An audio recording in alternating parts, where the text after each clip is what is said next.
Good afternoon, everyone. My name is Karen DeForest, and you have my information in the bio, so I'm not going to repeat that. But I do want to start with a thank you in advance for your time and attention. This is always a topic that I'm very passionate and excited to talk about, and that is anything to do with patient safety. So I appreciate the captive audience.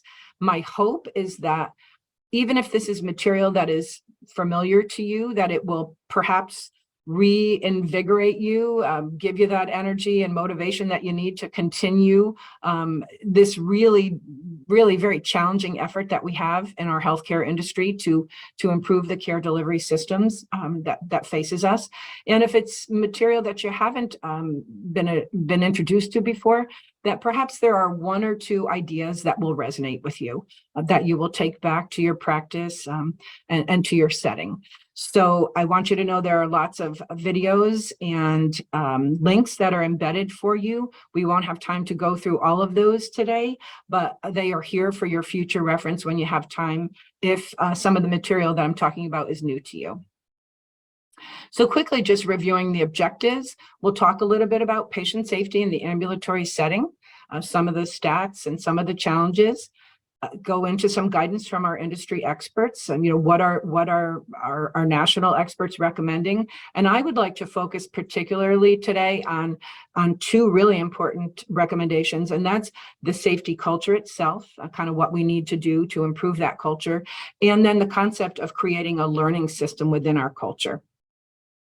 We'll talk a little bit about why we need to learn from failure and do a little bit of comparison between the healthcare delivery system and aviation as one example of a high reliability industry with an impeccable safety record, but also a very high risk industry. And what are we doing differently, and how can we capitalize on what we know from that particular industry? And you may have heard a lot of this before again, but it's hopefully reinvigorating, get you motivated, get you excited to keep up the work. Understand the why. Why are we different in healthcare, and how can we really capitalize on learning from mistakes we've made in the past to create safer systems going forward? And then just a kind of wrap up, where do we need to go? What's the solution, and what are our takeaways? So moving into patient safety in the ambulatory setting, what are some of the challenges in the settings that we work in now? Again, I come from a hospital setting. That's where my vast experience is from. So it's been interesting to look and see, where are we different, and bring in that different lens. And there are quite a few contrasts, right? First of all, when you're researching safety, patient safety, in the ambulatory setting and the surgical setting, there's a lot less data out there, right? Our studies historically have focused on the hospital setting. So right there, we're at a loss and a disadvantage without the emphasis on the ambulatory setting and doing all of the research and study that we need to do. We have fewer resources and technology in an office-based practice, for example, or in an ambulatory surgical setting. Right? We don't have the same technology. For example, what happens when we're trying to implement a new electronic health record in a physician practice office or in an ASC, right? We don't have that IT team there to do that for us. And also in terms of resources, right, we don't have the same expertise on site. In the ASC world, for example, just one example, we're counting on the actual staff that are delivering the care to also double as the quality experts, the risk management experts. We don't have a pharmacy resource that we can just pick up the phone, or that's sitting downstairs that can help us calculate that drug or that concentration of medication, or how to reconstitute the medication. So just another disadvantage for us. Also, difficulty tracking post-discharge events. A lot of things happen after patients go home that we actually never learn about, or if we do learn about them, it's really just by a fluke chance. So again, missing a lot of that evidence, a lot of that data that we could potentially act upon. Coordination of care in the ambulatory setting, definitely much more challenging. And often there's this concept, at least in the ASC world, of open access, right? Often the patient is not meeting the provider or the clinician who's actually performing the procedure or test until the day of. Particularly, that's common with like GI procedures, endoscopies and colonoscopies, et cetera. So we might miss an opportunity to have patient history and information that could end up being critical information. We've got divergent processes, procedures, and workflows across settings. I work for a company. I support many ambulatory surgery centers, and we're one of the largest providers in the country of surgical care, over 1 million cases a year. Creating consistent processes across that type of real estate, if you will, and geography is very challenging. But we know that consistent, standardized practices often create safer practices, right? So it can be very challenging. And then currently at the moment, I will say that there is definitely a decreased regulatory scrutiny from what I'm accustomed to in the hospital setting. I do think that's changing as we bring more cases into the ambulatory realm, ambulatory surgery world, and the complexity of the cases increases, et cetera. So I think that scrutiny will actually be changing. It'll be interesting to see what happens. So just a few of the challenges and just a few stats here for you. I've referenced and provided the link for an ECRI study that was just conducted a few years ago, a deep dive into ambulatory care, just so you can see, kind of where we're landing. Probably no big surprise, diagnostic errors are definitely, the most significant problem, followed by medication errors, wrong meds, wrong patients, et cetera. And then monitoring, right? Monitoring after the patient receives those medications. Patient falls is a problem, 14%, and then some HIPAA and security incidents. So big study, 4,300 plus cases reviewed in this study, and this is where we're landing here. So medical errors in the ambulatory setting. And then this is just some data here for you from the ASC QC quality collaboration, and this is specific to the ambulatory surgery world. Just giving you just some data on the last 4 quarters for patient falls, patient burns, and wrong site surgery. There's lots of other data that the ASC QC quality collaboration compiles that is reported to them and that they provide benchmarking for. I'm showing these 3 particular graphs for you because they represent patient harm clearly. And really just to make the point that our improvement is rather flat, and in some cases, as you can see down with the wrong site, wrong patient, wrong procedure, wrong implant, data actually going up, right? So the point that I want to make is that we have room for improvement, right? Errors are occurring, patients are being harmed in the outpatient setting, in the ambulatory setting, and certainly in the ambulatory surgical setting. So we do have room for improvement, and always like to establish that and kind of create that sense of urgency before we move into, what do we do about it? So where do we need to focus? There's lots of recommendations, lots of literature out there, lots of best practices, right? But I want to talk to you today. Again, we have a few moments to talk about this. I want to talk about the safety culture. I want to get into event reporting and talk about the criticality of learning what's happening, near misses, actual events that occur, and how we respond to them, and then talk about this concept of the learning system, okay? So in order to do that, I just want to give you some references, again, to our industry experts. ECRI, already mentioned, but has put out this deep dive into safe ambulatory care. Link was provided for you on a previous slide. But one of the things they talk about, among many other recommendations, is this concept of creating a strong culture of safety that encourages reporting of events as a cornerstone of safe patient care. So how we report and respond to events, and that could be actual harm events, adverse outcomes, complications, near misses, how we respond as leaders in our places of business is really important here. Getting feedback to our teammates and our employees who report these events encouraging the near miss events. Like other industries, they do not avoid near miss disasters, right? Encouraging that and being sure that it is a non-punitive response. Really important. Getting feedback back to our teammates. What did we do about it? And dedicating the resources that we need to put into it to make that commitment that if we've identified an opportunity for improvement, we've got to dedicate the research to do that investigation and to create the fix. Okay, so ECRI recommendation recommended by many other of our industry standard experts, but the culture of safety, particularly focused on event reporting, is critical. And we'll get into a little bit more about why and kind of make those comparisons. In this case today, we'll talk about aviation as a comparison. Another expert recommendation, right? And again, another resource that's provided for you, this is a little bit of a newer resource, is a document from the IHI, Institute for Healthcare Improvement. And this is their National Action Plan to Advance Patient Safety. This is something that was released in 2020, so relatively newer document. And in this document, in this white paper, a national committee of all of our renowned safety experts in the country come up with 4 very important recommendations. Today, I want to talk about the concept of the learning system.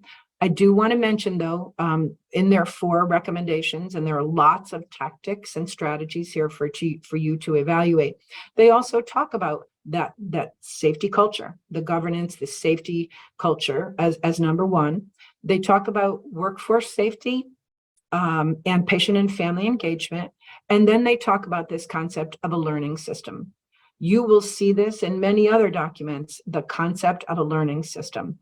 But I want to provide some material for you here and know that this is not coming out of nowhere, but establishing networked and continuous learning. When we get those event reports, when our teammates and employees are reporting near misses and complications and mistakes, right? Now the next step, what do we do with it? How do we respond to it appropriately? Constantly be looking for that information and then share that information. And a learning system is something that we share that information, we share our learnings at a local level, but then as an industry, we need to think about how do we share it nationally on a much broader level. And perhaps it's local at our facility or our office, but then it's broader. It's with all of our facilities and our offices or our practices within the company that we work for. And that, again, in my case, represents hundreds and hundreds of ambulatory surgery centers. And then even bigger picture, how do we share that information nationally, right? As we do in the aviation industry. And I'll just give you one example. You can go on the internet and Google, anything about aviation grounded fleet, right? And so when I do that, one of the things that comes up most recently in 2021, Boeing had issued a mechanical problem, an electrical problem, a concern with that. And so 4 major airlines grounded their fleets, right? The information is disseminated. American, Southwest, Alaskan Airlines, and United grounded more than 60 737s, right? Because we knew there was a potential problem. There had not been a disaster. There hadn't been an accident. It was a near miss. This information is widely disseminated and acted upon. Of course, we're not going to take that 737 back into the air with, hundreds of passengers on until we correct the problem. So that's kind of that concept of a learning system locally, and then a broader, and then eventually nationally, right? And so just a few of the themes that we're talking about here today, just to repeat them again: event reporting, non-punitive environment. We act upon the events that are reported. We encourage reporting, and then we share the knowledge and create that continuous learning environment. Okay, so these are recommendations, they're practices that we know we must embed in our cultures and in the centers and businesses and companies that we work for if we want to improve our patient safety. So we know kind of what we need to do, and the question and the challenge is, how do we do it? How do we actually get there? So kind of going back to the concept of the learning system, we can see that, there are a few components outlined for you here in the areas that I've circled, but, openly sharing the data, applying the best practice. I'm not going to review all of this, but, performance improvement methodologies, looking at the deficits, looking at the defects, looking at the variation, a goal of failure-free operation, and using improvement tools. All of those concepts, what they're inherently saying is that we need to embrace the failure, that failure is, in fact, a part of the business we do. And the business we do is very high risk, and it is inherently risky, and failure is a part of it. So let's just start by acknowledging that.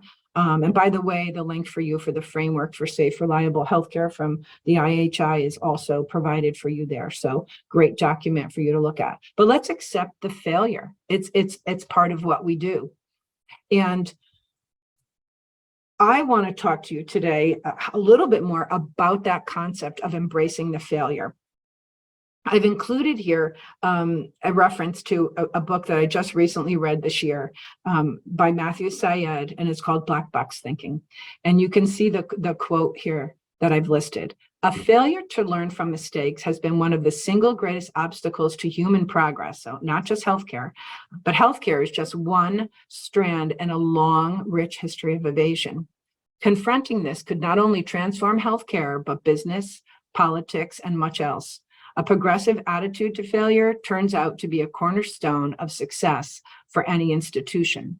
So what I love about this book, and I really suggest you read it, is that to me, it takes the concepts that I've been trying to talk about for 20 years and really very succinctly and logically talks about the why, talks about the need to embrace the failure, how that's going to create innovation and move us ahead. And also make some of those comparisons between healthcare delivery and other industries that have actually done that. They've accepted failure is going to happen and embrace it as an opportunity to learn. Matthew Syed in the book also talks a lot more, there's several other concepts that he talks about, but one of the things that he reminds us of is this concept of closed loop thinking versus open loop thinking. So a closed loop thinking concept is that failure does not lead to progress because we don't do anything with the information, right? We don't act on it. It's ignored or it's misinterpreted. We're not digging deeper, or we're just ignoring it and denying it altogether. In an open loop thinking concept, we will have progress because we're going to take that data and we are going to rationally act upon it. Few examples kind of where failure and innovation have led to great successes, right? Some industries there, Netflix, Uber, Airbnb, but we can all think of many examples where mistakes were a desire to reach a desired state and needing to do repeated iterations has brought us great success and many luxuries and technologies that we all enjoy today. So not a big surprise, right? This concept, it's pretty basic, but we need to embrace the open loop thinking. We need to take those events in that transparent culture that is focused on event reporting as a cornerstone of safety, and we need to act upon it. We need to move to the open loop thinking. The classic metaphor that we make when we compare healthcare to aviation, and I know you've all seen this before, right? But is the concept of the black box, and thus the title of this particular book that I'm talking about right now.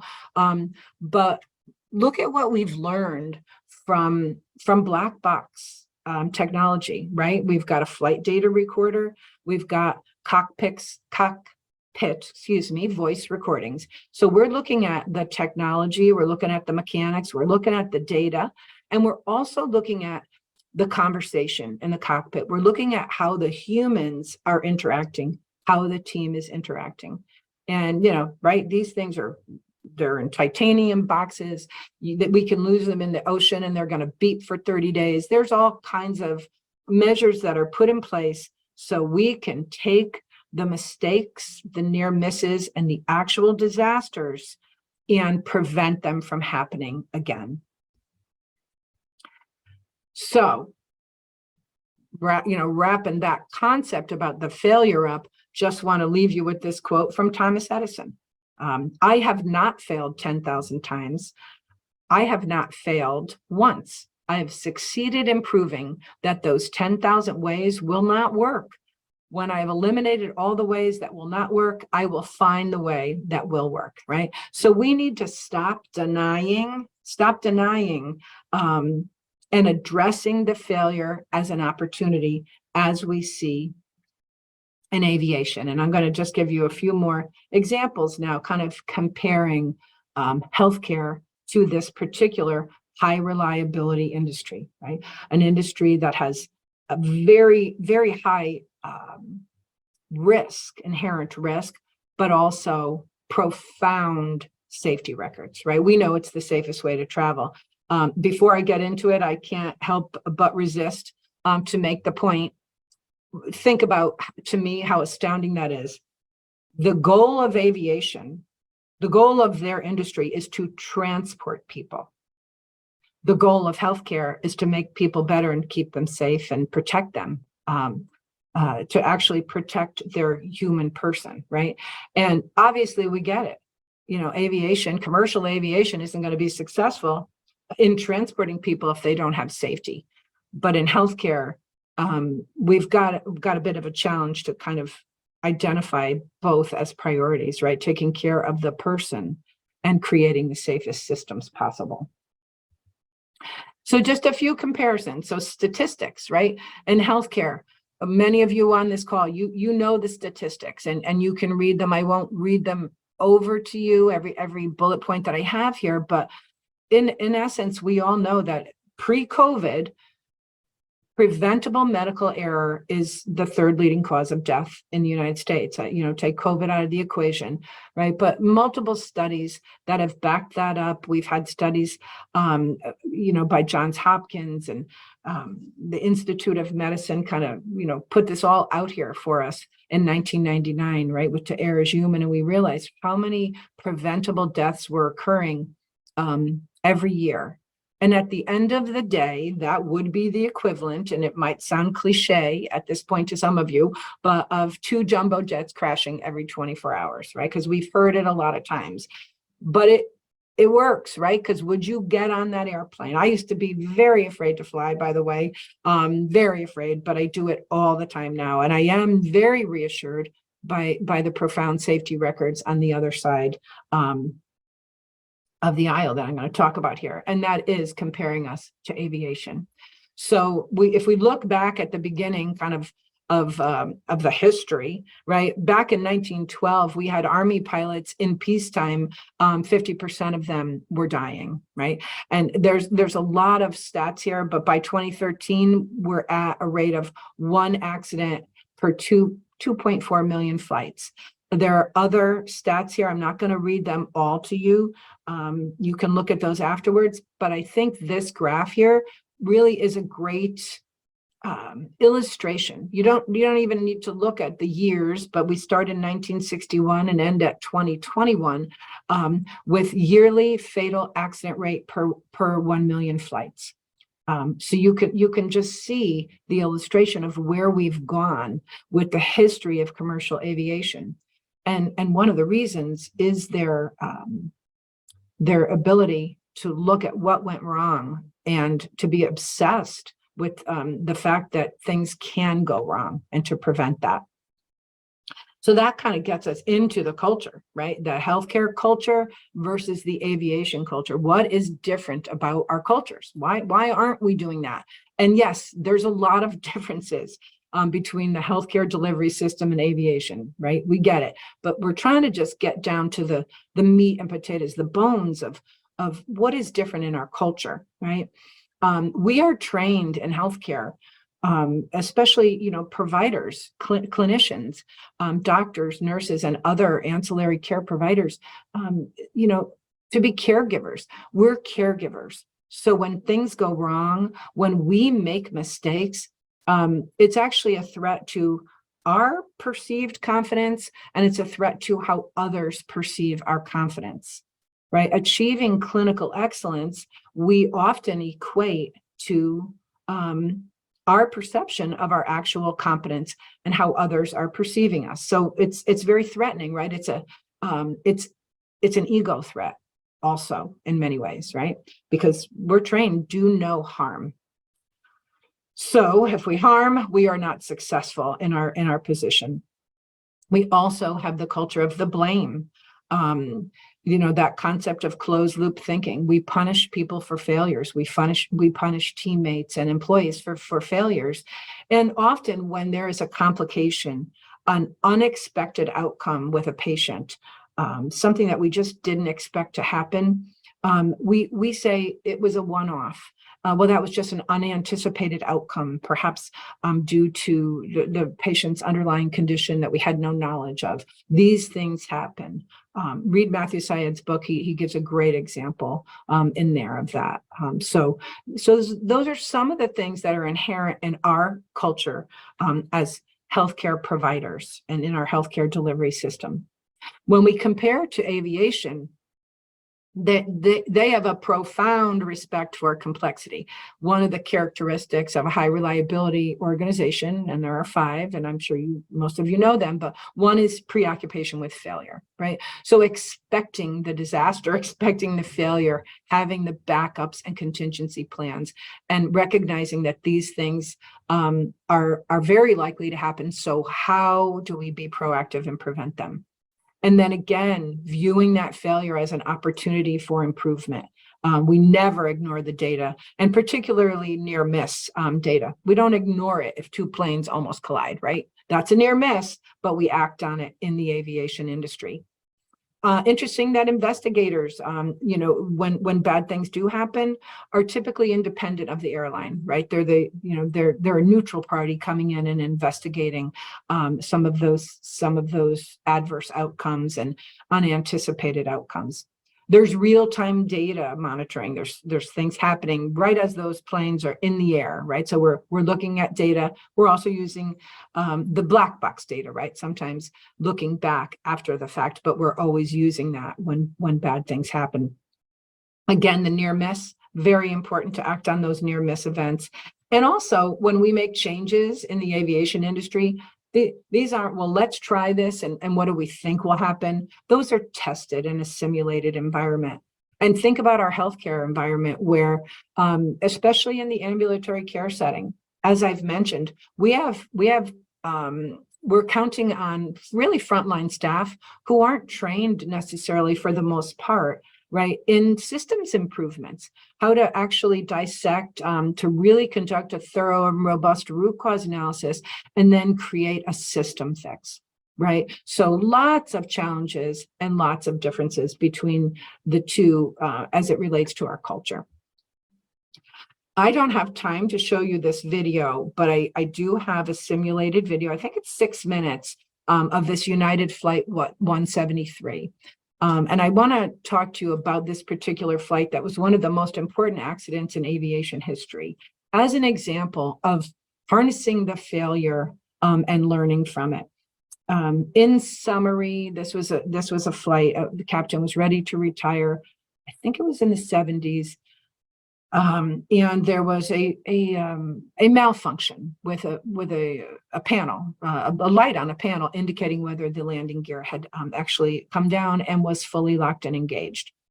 And long story short, the captain was really so focused on that landing gear and so concerned about whether that was engaged or not, that in the meantime, while they were circling and trying to figure that out, the plane ran out of fuel.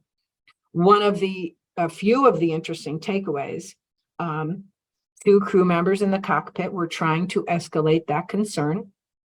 But at that time, we had the hierarchical setup, right, where we really were reluctant. We hinted and hoped and were reluctant to challenge the captain, who was the leader.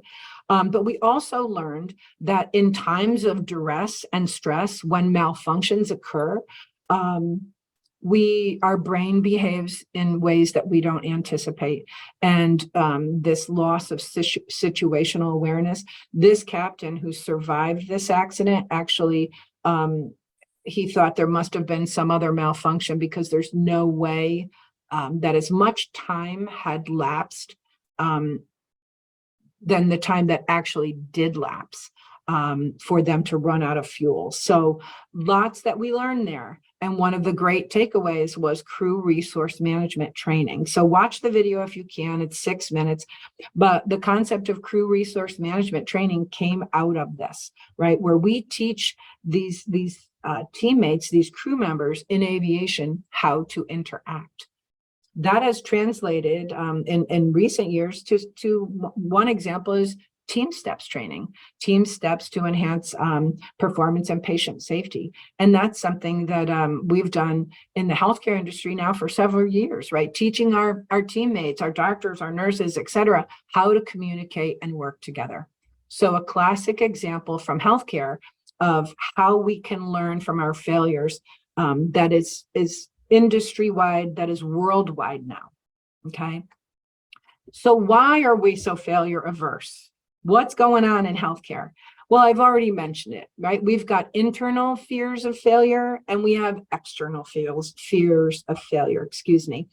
So I talked about the competence equals clinical perfection for many of us in our mind who are trained to be caregivers and do no harm, and the ego issues that are often associated with that. We'll do anything to deny that we made a mistake sometimes, and push that away, that theory of cognitive dissonance. If it's a new fact and it's something that threatens us, we often will do anything we can to not accept it. So the internal things that are going on, and then the external fears of failure, the scapegoating, the blaming, and some real and significant punishment, right? People losing their jobs, people facing severe repercussions sometimes when they make mistakes. And I'm sure many of us have heard this many times, but even something as simple as that's nursing 101. How could that nurse have made that medication error? We taught that nurse the 8 rights of medication administration, or they simply didn't follow the policy, right? So we're doing the blaming and the shaming, and we're not looking at the system failures as much as we need to in the healthcare setting. A classic example for you here, many of you have recently, most of us have been involved in the Redonda Vaught case from Vanderbilt University. This nurse was criminally charged with manslaughter as a result of a medication error, an unintentional medication error. This is very extreme. There's a video here for you from a primetime interview that she had done on television, really giving us an opportunity to understand what this nurse went through. And she was punished. She lost her nursing license. So punishment happened, but then we actually brought criminal charges, which is, we know this is very rare, but an extreme example of why we have the fear that we have. And of course, the fear of litigation, right? Why we're here today, right? The fear of the very real potential for litigation and those types of repercussions as well. So a lot going on, a lot of real and valid concerns that we have. But I do love this quote by Lucian Leape. I'm sure many of you know who Lucian Leape is, but the single greatest impediment to error prevention in the medical industry is that we punish people for making mistakes. So we're never going to get anywhere. We're not going to learn from the failure because we're never going to hear about it if we're punishing everyone who lets us know when something went wrong. Pretty simple, right? It's a pretty simple concept. Getting over it is a little more challenging. So how do we move forward? Kind of wrapping it up. And there's so much in here, right, to act upon, to dig deeper into. But we know we need the learning systems. We know we need the systems where we are acting on our events, right? We've got to harness the errors. And say, this is how we improve. This is how we move forward and create progress. And then we need to create a system where not only do we harness them and accept that, but we want the learnings to flourish. So really those two concepts that I talked about at the beginning, often recommended by our industry experts and all of our national experts, is that culture of reporting, responding appropriately, and then creating the learning systems and sharing what we learn. It sounds simple, but it's not quite so easy in our healthcare delivery system. So some of the tactics that you can think about, just starting off with your event reporting systems, right? Do you have an event reporting system? Is it a United? Is it a platform that all of the offices or practices within your industry or your business, your company utilizes, right? So that we're all entering into the same system. Are all of your employees and teammates encouraged to enter events into those systems? Or is it something that only the leaders can do? Because we certainly encourage, in terms of safety culture, all teammates being able to report events. And then just getting the feedback back to your teammates and your staff, which can be challenging, right? And it doesn't have to be on every single event, but a synopsis even of here's where we're at with the near miss events that you've reported, and giving them some kind of indication that the report is being acted on. Super important. And that's fairly simple to do if you kind of do it in a perhaps a synopsis or summary basis. Make sure you're sharing those findings. How many of you are involved in a daily huddle situation at your facility or office or center? Are you sharing every morning for 15 minutes, what your safety concerns are, and talking about some of these events that have been reported? And truly ask yourself, have you adopted a non-punitive approach, or what we would call, right, a just and accountable culture? The vast majority of the time, education and coaching are the required response when adverse events occur. Very rarely are we talking about intentional reckless behavior and intentional meaning to cause harm, right? So are we being non-punitive? And then doing everything we can to apply best practice, reduce variation, and create a system fix when events occur, not to focus on the individual, but a system fix. And I just want to very briefly talk to you about and introduce you to this concept of human performance improvement, because we know that the system fix is where to go. This diagram will indicate to you, and this is something for you to learn about as well if you haven't been introduced to this kind of topic, but HPI, it tells us, right? Whenever a mistake occurs in an industry, 20% of the time it's related to equipment. The rest of the time, 80%, there's a human being at the sharp end who made a mistake. But if you look at the 80% of occurrences that humans actually are involved in, 80% of those are actually related to weaknesses in our organization, into the systems that we've built. So we need to accept that mistakes are never going to stop happening as long as human beings are performing tasks. But we as leaders can create safe systems, right? We can make things safer and make it almost impossible, or as close to as possible, to make it impossible to make mistakes by designing safety systems. And then we can help our employees, our teammates, do the right thing when they're confronted with a decision, when they're not sure where to go, to make the right behavioral choices. So this is a really important concept for you to look more into. And then I've already mentioned the just and accountable culture, right? We can't punish people for making mistakes. I've provided a reference for a great framework, the ACHE framework, and this encompasses 6 domains for leading a culture of safety. And one of the very critical domains is the just culture, because we can't have the reporting and the transparency without the just and accountable culture. So in summary, we're just kind of wrapping it up. The learning culture is very critical to if we ever really hope to have any potential to improve. And we've got to act upon the failure. We've got to get the data in. We need to encourage the reporting, and we need to act upon the failure in a robust way. And we need to share that information. And I challenge you, I ask you, think about what do you do in your practice, at your facility, at your center, at your office, right? To encourage learning about what's not going well. Okay. And what can you do? I've talked about nationally, I've talked about big stuff that maybe is not within your bandwidth or your control, but what can you do in your daily practice to encourage the reporting and the learning environment when you leave this webinar today? So remember that concept of the closed loop thinking. Don't want that. We want the open loop thinking and sharing from the events.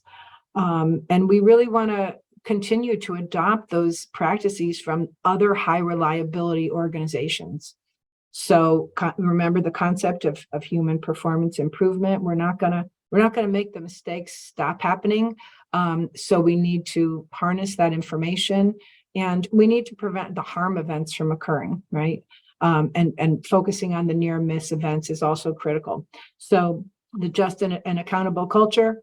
And just keep your mind open, right? Keep your mind open to growth concept, which you can read more about in Matthew Syed's book. And this is not just a plug for his book, but it's a fabulous book. And remember the concept of the open loop thinking in terms of where do we need to go. So I think, this all kind of, some of it can be big stuff, but we need to focus on what we can do as healthcare leaders in our industry. What can we do today to start acting upon some of this to change the culture that we work in? So I hope a few points resonate with you, and I greatly appreciate your time and attention today. And good luck in your journeys to create safer patient care for all of us. Thank you so much.